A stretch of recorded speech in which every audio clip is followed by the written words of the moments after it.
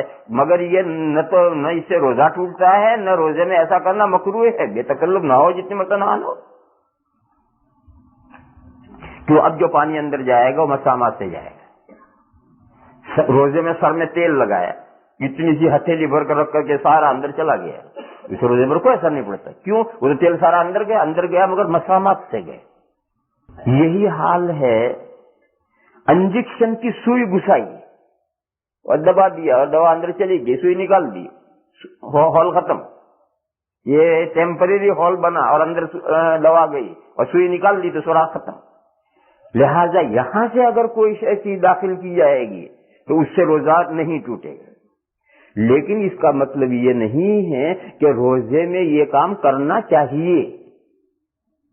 نہیں, روزے میں انجیکشن نہیں لگانا.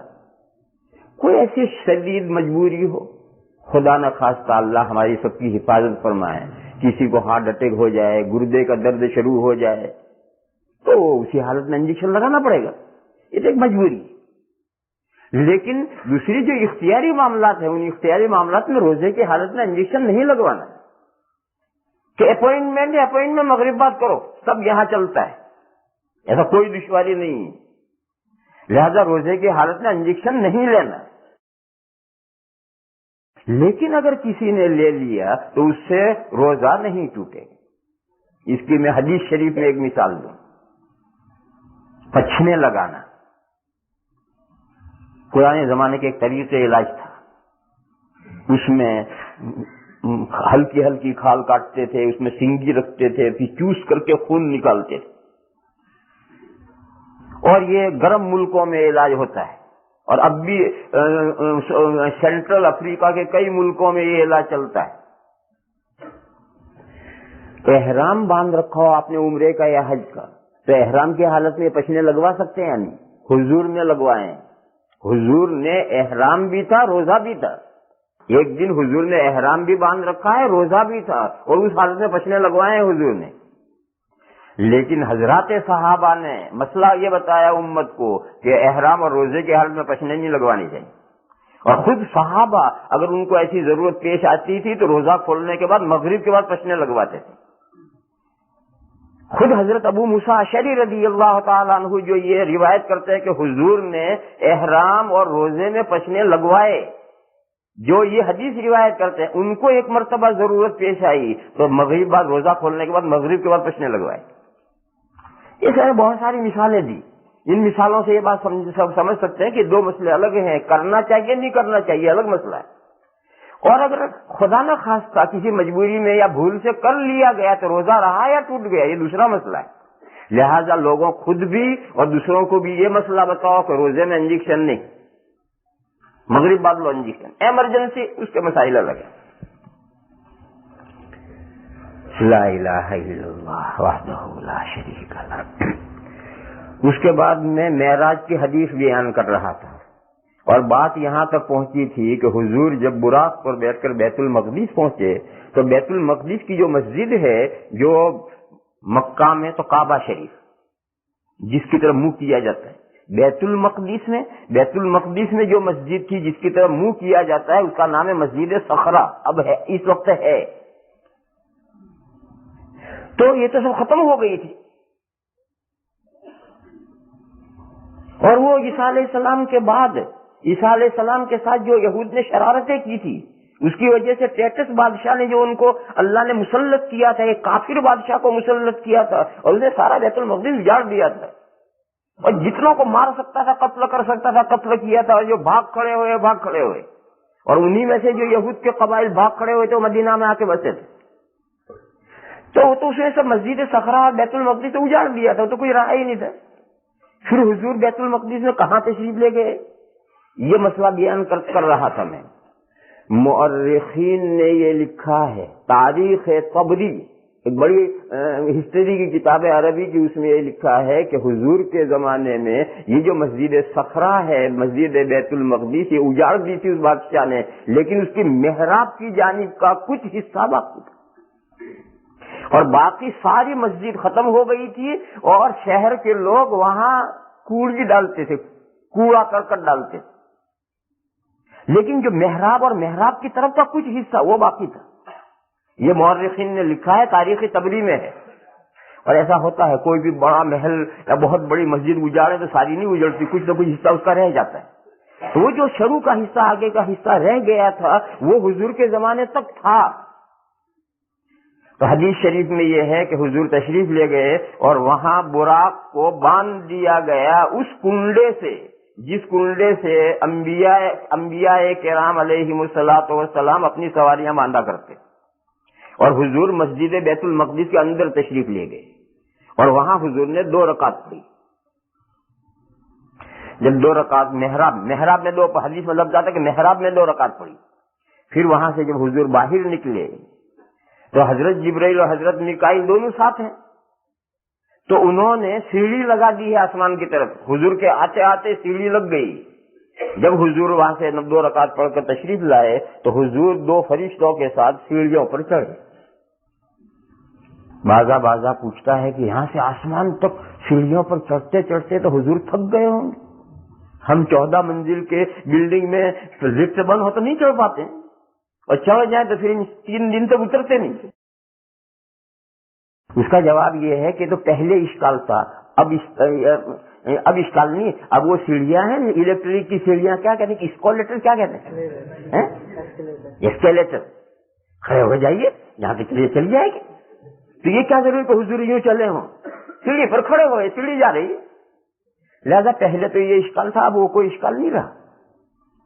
نئی نئی جو چیزیں نکلی ہیں انہوں نے تو کتنے ہی مسائل حل کر دیے اور کتنے ہی اشکالات ختم ہو گئے ان نئی ایجادات سے. خیر پہلے آسمان پر پہنچے، دروازہ کھٹکھٹایا، نوک کیا. اندر سے فرشتوں نے پوچھا کون؟ تو حضرت جبرائیل نے کہا جبرائیل. تو انہوں نے پوچھا کہ آپ کے ساتھ دوسرا کون ہے؟ اکیلے ہو اور کوئی ساتھ میں ہے؟ معلوم ان کو یہ اندازہ ہو گیا کہ جبرائیل اکیلے نہیں ہے، کوئی اور بھی ہے ساتھ میں. تو حضرت جبرائیل نے کہا کہ میرے ساتھ محمد ہیں صلی اللہ تعالی علیہ. تو انہوں نے پوچھا کہ وہ بلائے گئے ہیں یا ویسے ہی لائے ہو؟ تو حضرت جبرائیل نے کہا کہ وہ بلائے گئے ہیں. تو انہوں نے گیٹ کھول دی. تو یہاں سمجھنے کی باتیں ہیں. حضرت جبرائیل کا مقام سب سے اونچا ہے، وہ گیٹ کیپر ہے، مگر گیٹ کیپر کی ایک ڈیوٹی ہے. وزیر اعظم بھی آئے گا تو وہ اپنی ڈیوٹی کے ضابطوں سے چلے گا کہ میں وزیر اعظم اپنی کرسی پر ہے، یہاں پہ یہ ضابطے ہیں. ایک قصہ سناؤں میں. ہمارے یہاں دیوبند سے دہلی جاتے ہیں تو بیچ میں کھتولی آتی ہے، وہاں فاٹک ہے روڈ ریلوے کراس کا. تو جب ریل آ رہی ہے تو بند ہو جاتا ہے. تو ہندوستان میں ایک بڑے آدمی گزرے ہیں، جنرل شاہ نواز، منسٹر تھے، پرائم منسٹر نہیں تھے، منسٹر تھے. آزادی کے بعد کا قصہ ہے. ایک مرتبہ وہ کار سے سفر کر رہے، فاٹک پر پہنچے اور فاٹک بند ہو گئی اور وہ کسی ارجنٹ میٹنگ میں جا رہے تھے. تو انہوں نے خود تو کچھ نہیں کہا، تو بڑے آدمی تھے لیکن ان کے ساتھ ہماری تو منسٹر کے ساتھ تو بہت آپ منسٹر ہیں، ان کے ساتھ اور کیبنٹ کا منسٹر ہے اوپر کا مرکز کا. ان کے ساتھیوں نے جا کر اس سے کہا کہ ایک کھل دے ذرا، ان کو بہت ارجنٹ میٹنگ ہے. اس نے کہا کہ نہیں، گیٹ بند ہونے کے بعد نہیں کھلتا، قانون ہے، بند ہو گیا، اب گاڑی پاس ہوگی تو وہی کھولوں گا. ارے بتھیری کوشش کی ان کے ساتھیوں نے، دھمکایا بھی منسٹر ہے، ایسا ہے ویسا ہے. اس نے کہا نہیں، منسٹر سے کہا تو مانتا نہیں. خیر مانتا نہیں تو کیا کریں. گاڑی پاس ہو گئی، اس نے گیٹ کھول دیا اور ان کی کار کے پاس جا کر ہاتھ جوڑ کے کھڑا ہو گیا معافی مانگنے کے لیے. تو جنرل شاہزاد نے کہا کہ نہیں، اپنی بک لاؤ. ایک بک ہوتی ہے لوگوں کے پاس، اپنی بک لاؤ، وزٹ بک. ابھی اور گھبرایا ہے کہ آج گئی نوکری. وہ گھرتا گھرتا اپنی بک لے کر آئے.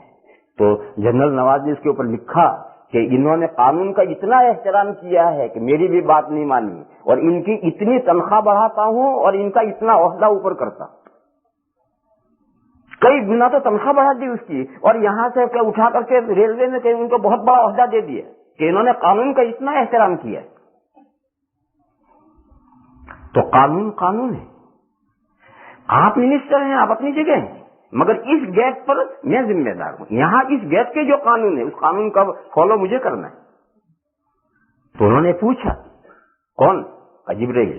انہوں نے پوچھا کہ اکیلے آ رہے ہیں کوئی اور ساتھ میں؟ کہ نہیں، فلاں صاحب ہیں. انہوں نے پوچھا کہ ان کو لائے ہو یا ان کو بلایا گیا ہے؟ ان کا نہیں، بلایا گیا. تو دروازہ کھول دیا. پہلے آسمان پر ملاقات ہوئی حضرت آدم علیہ السلام. تو حضرت جبرائیل نے تعارف کروایا، انٹروڈکشن، کہ یہ محمد ہیں، آپ کے اولاد میں ہیں، یہ آخری نبی ہیں. تو حضرت آدم علیہ السلام نے خوش آمدید کہا، ویلکم کا کیا، اور خوب دعائیں دی حضرت آدم علیہ السلام نے حضور کو. یہ ملاقات ہو کر کے پھر آگے اگلے آسمان پر جب وہاں پہنچے تو وہاں بھی دروازہ بند، وہاں بھی نوک کیا حضرت جبرائیل نے، وہاں بھی یہ سب ہوا. انہوں نے پوچھا کون ہوگا؟ جبرائیل. تمہارے ساتھ کون آیا ہے؟ فلاں صاحب. انہوں نے پوچھا کہ وہ خود لائے ہو، بلایا گیا ہے؟ ہر آسمان پر ایسے ہی ہوگا. دوسرے آسمان پر پہنچے تو وہاں دو خالہ زاد بھائیوں سے ملاقات ہوئی. ماشائے، گجراتی لفظ ہے ماشائے. دو خالہ زاد بھائیوں سے ملاقات ہوئی، حضرت عیسیٰ اور حضرت یحییٰ. ان دونوں سے دوسرے آسمان پر ملاقات ہوئی. یہ دونوں خالازاد کیسے ہوئے اسے سمجھو. حضرت یحییٰ کی والدہ اور حضرت عیسیٰ کی نانی، حضرت عیسیٰ کی والدہ تو حضرت مریم، اور حضرت مریم کی جو والدہ ہیں وہ حضرت عیسیٰ کی نانی ہوئی. حضرت عیسیٰ کی نانی اور حضرت یحییٰ کی والدہ یہ دو بہنیں تھیں. جب وہ دو بہنیں ہیں تو ان کا لڑکا حضرت یحییٰ اور ان کی لڑکی حضرت مریم یہ خالازاد بھائی بہن ہوئے. اور جب یہ خالازاد بھائی بہن ہوئے تو حضرت مریم کا جو بیٹا ہے وہ اور حضرت یحییٰ کے خالازاد بھائی بہن ہوئے، بھائی ہوئے، بہن نہیں، خالازاد بھائی ہوئے. یہ اسلامی طریقہ رشتہ داریاں سمجھنے کا یہی ہے. اور ہمارے ہندوستان میں جو رشتہ داریاں بنتی ہیں وہ ہندوانہ ریت ہے جو ہمارے اندر گھسائی. ہماری اصطلاح میں اسے دو خالازاد نہیں کہیں گے بلکہ ماموں بھانجا کہیں گے، کیونکہ ماں کا بھائی تو ماموں. تو حضرت یحییٰ ماموں اور حضرت عیسیٰ بھانجے ہمارے ہندوستان، پاکستان، بنگلہ دیش کی اصطلاح یہ ہے. اور یہ ہندوانہ اصطلاح ہے جو مسلمانوں میں گھس آئی. شریعت میں دونوں خالازاد بھائی بہن. حدیث میں یہ لفظ ہے کہ ابنی الخالہ، دو خالازاد بھائیوں سے حضور کی وہاں ملاقات ہوئی، یحییٰ اور عیسیٰ. اسلامی رشتے یہی ہیں. دیکھو چچا کسے کہیں گے؟ دادا کے بیٹے کو. باپ کے بھائی کو نہیں، یہ تعبیر غلط ہے. چچا کہیں گے دادا کے بیٹے کو، اور پھوپھی کسے کہیں گے؟ دادا کی بیٹی کو. لہذا جو فرسٹ دادا ہیں ان کا جو بیٹا بیٹی ہے وہ بھی چچا پھوپھی. سیکنڈ دادا اس کے جو بیٹا بیٹی وہ بھی چچا پھوپھی. تیسرے دادا، چوتھے دادا، آدم علیہ السلام تک جو بھی بیٹا بیٹی ہیں وہ میرے چچا اور پھوپھی. اور چچا اور پھوپھی حرام ہے نکاح ان سے. آدم علیہ السلام تک نکاح حرام ہے. جو فرسٹ جنریشن ہے دادا کا وہ چچا اور پھوپھی ہے. اور باپ کا جو فرسٹ جنریشن ہے وہ بھائی اور بہن ہے، اور وہ حرام ہے. پھر باپ کا جو فرسٹ جنریشن ہے پھر اس کے پاس جو آگے چلتا ہے وہ سب حرام ہے. بھائی بھی حرام، بہن بھی حرام، بھتیجا بھی حرام، بھتیجی بھی حرام، بھانجا بھی حرام، بھانجی بھی حرام، پھر ان کی اولاد بھی حرام، ان کی اولاد بھی حرام، ان کی اولاد بھی حرام قیامت تک. اور باپ سے اوپر جب جائیں گے تو فرسٹ جنریشن حرام ہے، سیکنڈ جنریشن حلال ہے نکاح. لہذا آدم علیہ السلام تک جو فرسٹ جنریشن ہے وہ چچا اور پھوپھی ہیں اور وہ حرام ہے. اور ان کی جو اولاد ہے چچا زاد اور پھوپھی زاد وہ حلال ہے. اسی طرح ماں کی طرف، ماں کی جو ہے وہ بھائی اور بہن ہے، چاہے وہ حقیقی ہوں، چاہے اللہ کی ہوں، چاہے اخیافی ہوں. اللہ کی تو ادھر نہیں ہوتے، اخیافی ہوتے. اور پھر اس سے اوپر جب چلے تو نانا نانی کا جو فرسٹ جنریشن ہے وہ ماموں خالہ ہے. پھر اس سے اوپر کے جو نانا ہے ان کو بھی ماموں خالہ، اس سے اوپر کے وہ بھی ماموں خالہ. آدم علیہ السلام تک سب ماموں خالہ. اور ان کی جو اولاد ہے سیکنڈ جنریشن وہ حلال ہے، ماموں زاد ہے، خالہ زاد وہ حلال ہے. اور آدم علیہ السلام تک جو ماموں خالہ ہیں وہ سب حرام ہے. مجھے تو یہ سمجھانا ہے کہ چچا اور پھوپھی آدم علیہ السلام تک جائیں گے، ماموں اور خالہ آدم علیہ السلام تک جائیں گے. لہذا جب حضرت یحییٰ حضرت مریم کے خالہ زاد بھائی ہیں تو حضرت مریم کی اولاد اگر قیامت تک چلے تو ان سب کے بھائی ہوں گے حضرت یحییٰ. قیامت تک جو حضرت مریم کی اولاد چلے گی سب کے یہ بھائی. اور حضرت یحییٰ کی اگر قیامت تک اولاد چلے تو حضرت مریم ان کی بہن ہے، خالہ زاد بہن. خالہ زاد بہن سے نکاح جائز. حضرت یحییٰ علیہ السلام کی اولاد نہیں چلی، انہوں نے شادی نہیں کی. حضرت یحییٰ علیہ السلام کی شادی نہیں ہوئی تو قرآن میں سیدہ و حسورن، حسور مانے شادی نہیں ہوئی تھی. اور حضرت عیسیٰ علیہ السلام کی بھی شادی فرسٹ پیریڈ میں نہیں ہوئی، آسمان پر اٹھائے گئے اس سے پہلے شادی نہیں ہوئی. لیکن قیامت کے قریب جب اتریں گے تب ان کی شادی ہوگی اور اولاد بھی ہوگی. اور پھر وہ اولاد کی اولاد بھی آگے چلے گی. تو خیر میں تو مسئلہ ہے ہماری کیا ہے، ہمارے یہاں موسال یعنی ننیال کا کمبخت چمال بھی ماموں کہلاتا ہے. یہ سب ہندوانہ باتیں، اسلام میں اس کا کوئی تعلق نہیں ان باتوں. بلکہ ہمارے یہاں تو عجیب و غریب ہے، ایک عورت کو کہ میری خالہ ہے اور اسے نکاح بھی ہو رہا، یہ کہ میرا ماموں ہے اسے نکاح بھی ہو رہا. کبھی کیسا ماموں اور کیسا کا ولہ پیپڑا ہے، ولہ پیپڑا سمجھتے ہو؟ گجراتی دوسرے گجراتی وغیرہ کے بھی لوگ ہیں. ولہ پیپڑا یعنی لوکی کی بیل ہے، جا رہی شیطان کی طرح کہیں سے کہیں. لوکی کی بیل جاتی نا بہت دور، تو یہ ایسی رشتے داریاں لوکی کی بیل کی طرح سے، یہ سب ہندوانہ ہے. ورنہ تو خالہ پھر نکاح کیسے جائز، ماموں اور پھر نکاح کیسے جائز؟ تو اس لیے اس مسئلے کو اچھی طرح سمجھو.